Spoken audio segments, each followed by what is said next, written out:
Good morning and Happy New Year on this first day of January on Inside Tennessee. Along with your Alka-Seltzer, we have Susan Richardson Williams and Don Bosch, our two regular panelists. She is a Republican, runs her own PR firm. He is a Democrat, runs his own law firm. And my colleague John North here for a little perspective on what tends to be one of our favorite broadcasts of the year, which is the 2023 prediction broadcast of political winners, losers, and the issue of the year. You know, we've got 364 days ahead of us, but these two are going to tell us exactly what's going to happen. That's how good they are. We get closer You than did, further. yeah. If you want to see a review of that, check out last week's show, because your predictions turned out in many cases to be correct. So, Susan, let's start with you. Your political winner of the year for 2023 locally will be Tim Hill. Tim is going to run, or is running, I guess, at this point, for city council at large. And Tim is someone who's been incredibly involved in the development and the redevelopment of the city.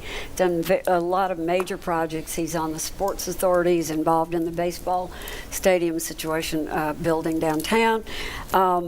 You know, developers don't have a great name in our town for some reason, and that bothers me somewhat, because most of them have done really great work. There are a few bad apples, as there are with everything. But Tim is one of the good guys. He's got Nick Pavlis. We all know Nick. He's been involved in politics for a long time with council. He's running his campaign. So I think it's going to be good. He's going to be running against Amelia Parker. So good on Tim. Amelia runs a tough race, and that will be a hard race. So I'm confident Amelia is going to win that race. But my winner, I mentioned she might have been a loser for last year, but India Kincannon. She is going to be reelected, in my opinion, our next mayor. She'll have a mandate. I think things will likely stabilize the KPD, which has been a sore spot in 22 for the mayor, but India is going to be my winner for 2022 locally. Let's stick with you on your loser of 2023, politically speaking.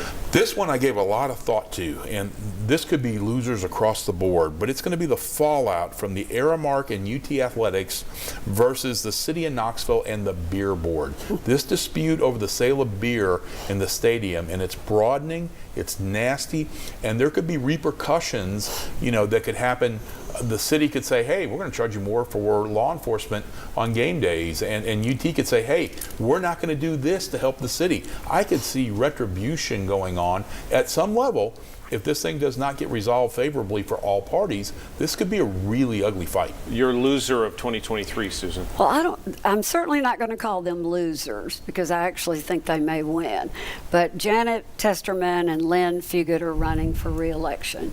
I'm very concerned about, from a standpoint of Republicans, what's happened in the city.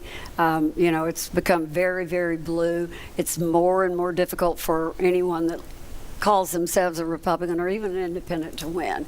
So I'm concerned about that. I think they'll win, but I think it's going to be tough. The issue of the year in 2023 will be what? To me, it's traffic. I don't know about you all, but when you try to come in from West Knoxville to downtown, or if you're coming any time of the day now, I-40, I-75, I-640 in through there, it's packed. Even off roads now, Kingston Pike's packed. Anywhere you go, we should have solved this a long time ago when we had the orange route, the orange route going around Hardin Valley. Well, you can't go through Hardin Valley now. There's no space.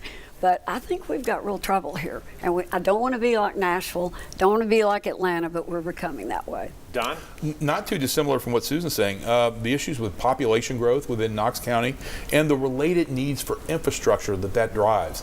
I mean, we need more schools, roads. Hardin Valley comes to mind. South Knoxville comes to mind. Certainly renovating further out east and out Broadway, going up towards Halls and Carnes.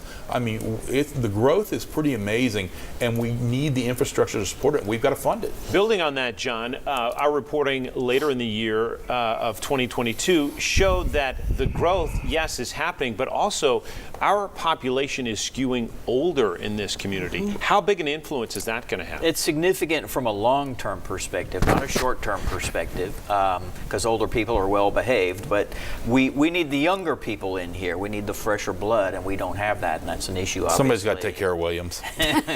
That's an issue.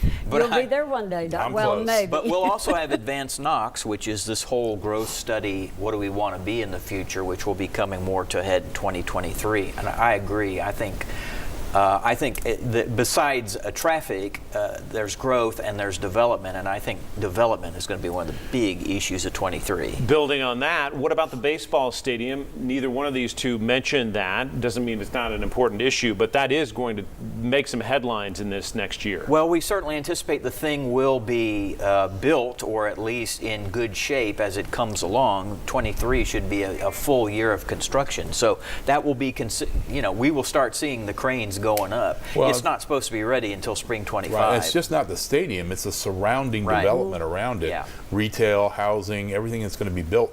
A lot of smart and savvy developers, my friend David Dewhurst and Mark Hines being one, they've snatched up properties around there in anticipation of building and having some opportunities there. I would say, you think about it, downtown Knoxville, including that part of downtown Knoxville, going to be unrecognizable soon because of so much change that's coming. All right, we're going to stick to our predictions when we come back at the state level. Stay with us right here on Inside Tennessee.